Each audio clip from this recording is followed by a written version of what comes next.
तो उसको by default stay माना जाएगा। The rule of the game can not be change when the play has begin. आज writ स्वीकार हो गया, दोनों क्लब मामला होगा, जो पहला मामला है वो दोनों क्लब हो जाएगा। रिजल्ट तो निकल गया, पिछले के बाद में स्टे नहीं मिला था, लेकिन अब उस रिजल्ट के अग्रतर कार्रवाई को अभी स्टे लगा के रखना चाहिए जब तक इस केस का रिजल्ट नहीं आ जाता। नमस्कार, हमारा नाम है समरीन और आपने देखना शुरू कर दिया है लाइव सिटीज। बीपीएससी शिक्षक भर्ती रिजल्ट के जारी होते ही कहीं खुशी है तो कहीं गम है। आपको मालूम है कि जो अभ्यर्थी सफल हो गए हैं उनमें खुशी की लहर है, लेकिन आपको ये भी मालूम है कि बीएड अभ्यर्थी अब भी निराश हैं।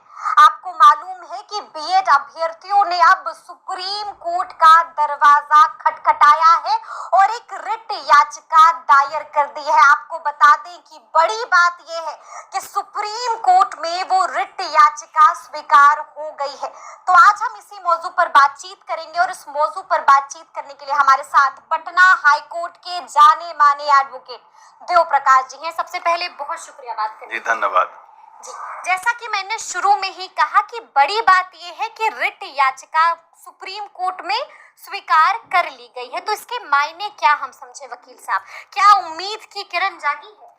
देखिए, ये इशू जो शिक्षक बहाली का, एक बृहद बहाली का निकला था, ये बेमतलब का इसमें ग्रहण लग गया। ग्रहण लग गया, वो भी राजस्थान मामले को लेके लगा है। बिहार का कोई मामला उस पर नहीं है। मामला है कि बीएड वालों को यहाँ जो सरकार आर्टिकल 21 में कंपलसरी एजुकेशन के तहत जो रूल बनाती है उसके तहत दोनों क्वालिफाइड हैं। बीएड वाले भी क्वालिफाइड हैं और डीएलएड वाले भी क्वालिफाइड हैं। इसको समझ करके कि सरकार विद इन इट्स राइट्स अपनी शक्ति के अनुरूप उन्होंने रूल नियमावली बनाई, अप्लाई करवाया। एग्जामिनेशन से पहले बीच में दूसरा वही समझिए कोलिजन ऑफ दो ट्रेन अभी होता है, कोलिजन हो गया है। मामला राजस्थान में रूल बना था जिसमें दोनों को डिफरेंशिएट किया गया था। ये मामला थोड़ा इंटेलिजेंसिया डिफरेंशिया का मामला बन रहा है। दोनों केस दो फुटिंग पर है। अब सुप्रीम कोर्ट जजमेंट दिया है उस केस में, राजस्थान वाले कोर्ट में केस में बीएड वाले यहाँ नहीं है, उसमें पेडागोगी, उसमें एक मैटर उठा लिया है, पेडागोगी दोनों का अलग है इसलिए नहीं है। एनसीटी का जो उसमें ऑर्डर था, नोटिफिकेशन था, उसको उसने क्वैश कर दिया है। ये बीच में आ गया। इस बीच में एग्जामिनेशन इनका होना, टेस्ट होना था बहाली वाली, बिहार सरकार टेस्ट कंडक्ट कर लिया। अब जो अभ्यर्थी हैं उनका कहना यह है कि हमको आपने आवेदन का मौका दिया, हम पढ़े, हम परीक्षा दिए, रिजल्ट आप किसी एक का निकालेंगे, किसी एक का नहीं निकालेंगे। बिहार सरकार भी दोषी नहीं है चूंकि सुप्रीम कोर्ट का बीच में आदेश आ गया। तो ये एक खामखा बीच में इंटरप्शन हो गया है, एक इंटरप्शन हो गया। लेकिन दोनों केस दो फुटिंग पर है और शुरू से हम बता रहे हैं फुटिंग दो है कि यहाँ पर रूल बिहार सरकार ने उनके फेवर में बनाया, राजस्थान में और उसमें लिखा हुआ है कंपलसरी एजुकेशन में आर्टिकल 21A में कि राज्य सरकार ही नियमावली बनाएगी इसके तहत, वो केंद्र सरकार को नहीं बनाना है उसमें, जो राइट टू एजुकेशन जो दिया गया था। तो जब राज्य सरकार को अपने पावर दिया, राज्य सरकार ने शक्ति के अंतर्गत ही कानून बनाया, फिर सुप्रीम कोर्ट का डिसीजन जो राजस्थान केस में आया वो सिमिलरली इस केस में कैसे लागू होगा? दोनों में थोड़ा डिफरेंस है। और जो अभ्यर्थी हैं उनका यह भी कहना है कि जब खेल शुरू हो गया तो खेल के नियम को कैसे बदल देंगे? खेल के नियम को सरकार ने नहीं बदला, बिहार सरकार ने बदला। वो बीच में आ गई सुप्रीम कोर्ट वाली जजमेंट, जो बीच में एक इंटरप्शन हो गया। अब इस बुद्धि को, इस उलझन को तो दबा पर अच्छी बात कही थी चेयरमैन ने, जिसने दर्द दिया है दबा भी वही देगा। अब सुप्रीम कोर्ट को ही करना है। पिछले बार जब बोपन्ना साहब और एम सुंदरेश साहब के कोर्ट में मामला था तो वहां पर से कहा गया कि हमको जो अरिंदम घोष वाला बोस, अनिरुद्ध बोस, उनके वाले के कोर्ट में न दिया जाए क्योंकि 36 वहीं से मामला रिजल्ट आया है। तो हम लोगों को जो छत्तीसगढ़ कोर्ट में जहां स्टे मिला उस कोर्ट में दिया जाए। तो उन्होंने कहा यह तो हम नहीं कर सकते, हम चीफ जस्टिस के यहाँ भेज देते हैं। इस बीच में बीपीएससी ने रिजल्ट डीएलएड का निकाल दिया और बीएड का होल्ड कर दिया। अब लोगों ने कहा कि जब ये मामला ऑलरेडी पेंडिंग है, ठीक है, स्टे नहीं मिला हुआ है, स्टे नहीं मिला तो रिजल्ट निकाल, इसलिए तो रिट याचिका दायर कर दी और वो रिट याचिका को स्वीकार भी कर लिया गया है। तो उन्होंने कहा कि जब बीच में हमारा मामला पेंडिंग है और अभी एक सुप्रीम कोर्ट का ही जजमेंट आया है, जैसे हमको डेट और नाम याद नहीं, जस्ट रिसेंटली जजमेंट आया है। उसमें उन्होंने कहा है कि अगर कोई रिट याचिका एडमिट हो गई, स्वीकार हो गया, तो उसको बाय डिफॉल्ट स्टे माना जाएगा। क्या बात कर रहे हैं? अभी जस्ट एक आया है, हमें जस्ट आ चुके हैं, एकाएक अभी आप आए, लेकिन 2-4 दिन 5 दिन पहले ही मैंने पढ़ा है। सुप्रीम कोर्ट का ही आदेश आया है कि अगर हाई कोर्ट ने या सुप्रीम कोर्ट ने किसी रिट याचिका को एडमिट कर लिया है, स्वीकार तो बाय डिफॉल्ट उसमें स्टे इसलिए माना जाएगा तब तक कोई निर्णय आपको नहीं लेना है जब तक इसका निर्णय हो न जाता है। तो वकील साहब, ये तो बड़ी बात है, क्योंकि आपको मालूम है कि 2 तारीख को पटना के गांधी मैदान में बड़ा कार्यक्रम होने जा रहा है। तो अगर, अब जैसा कि मेरी भी बात हुई है याचिकाकर्ताओं से, उन्होंने साफ साफ कहा है कि अब तो उन्होंने इमीडिएट हियरिंग की भी मांग कर दी है। अगर इमीडिएट हियरिंग हो जाती है तो 2 तारीख के कार्यक्रम का फिर क्या होगा? देखिए, हमारे हिसाब से जो रिजल्ट आया है बीपीएससी का, उसमें अग्रतर कार्रवाई को भी अभी शिथिल कर देनी चाहिए जब तक इसका आदेश नहीं आ जाता। इसलिए कभी एक जजमेंट मैंने बताया कि वह भी आ गया है कि अगर केस एडमिट हो गया है तो जब तक उसका रिजल्ट नहीं आता है उसको आप इंटरिम स्टे माने ही, कि स्टे लगा हुआ, स्टे मिला है या न मिला है, एडमिट हो गया मीन्स उसमें अगर मान लीजिए वो जजमेंट आ गया आपके अगेंस्ट में, तब तो फिर से रिजल्ट निकालना पड़ेगा, क्योंकि सीट अलग है। जजमेंट अगर आपके फेवर में आ गया तो तब ठीक है, तब जैसा है अपना रखिए।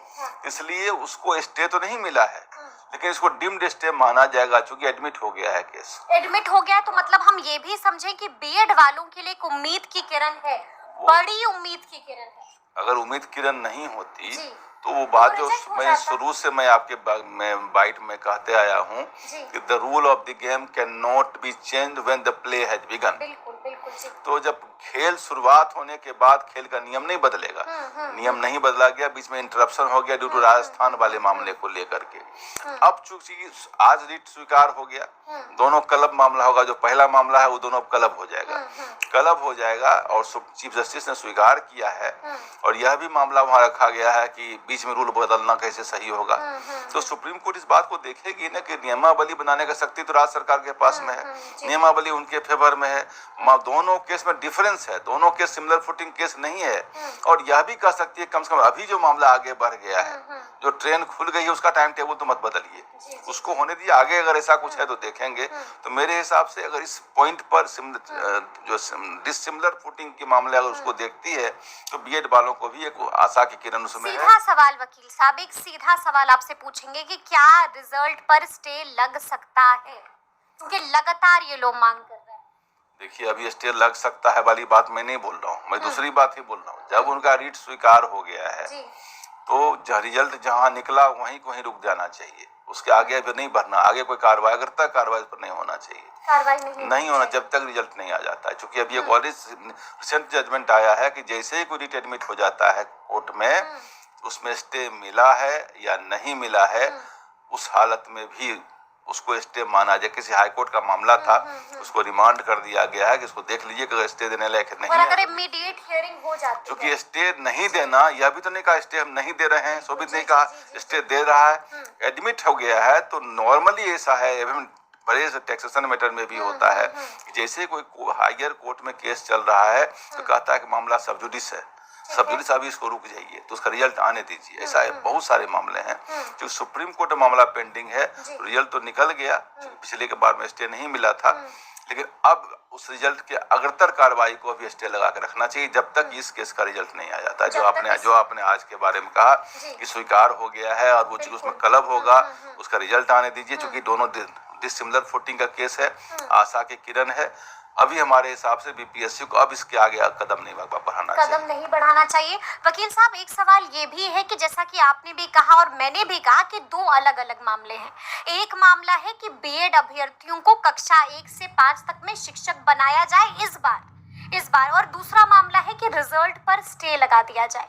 तो हम ये जानना चाहेंगे कि दोनों मामले आपके सामने भी है, क्या संभावनाएं हैं दोनों मामले में, क्या कुछ हो सकता है आगे? देखिए, चूंकि रिट स्वीकार हो गया है तो जब तक इस पर फैसला नहीं होता है तब तक तो स्टे को माना डिम्ड स्टे है, वो डिम्ड स्टे का। अब इसके आगे कार्रवाई अभी बीपीएससी नहीं करेगी, सरकार भी नहीं करेगी, देखेगी, क्योंकि अगली सुनवाई होगी, क्या रिजल्ट आता है नहीं आता। अगर उसमें सरकार गई और सरकार ने कहा हमने रिजल्ट निकाल दिया, हमें उसमें आगे बढ़ने का परमिशन दिया जाए और बोलती हाँ ठीक गो अहेड, बोल देगी तो फिर आगे सरकार बढ़ेगी। लेकिन अगर अभी एडमिट हो गया है, इस बीच में चूंकि 2 नवंबर में कोई कहाँ से 2-4 दिन का समय बचा हुआ है, तो अभी वेट एंड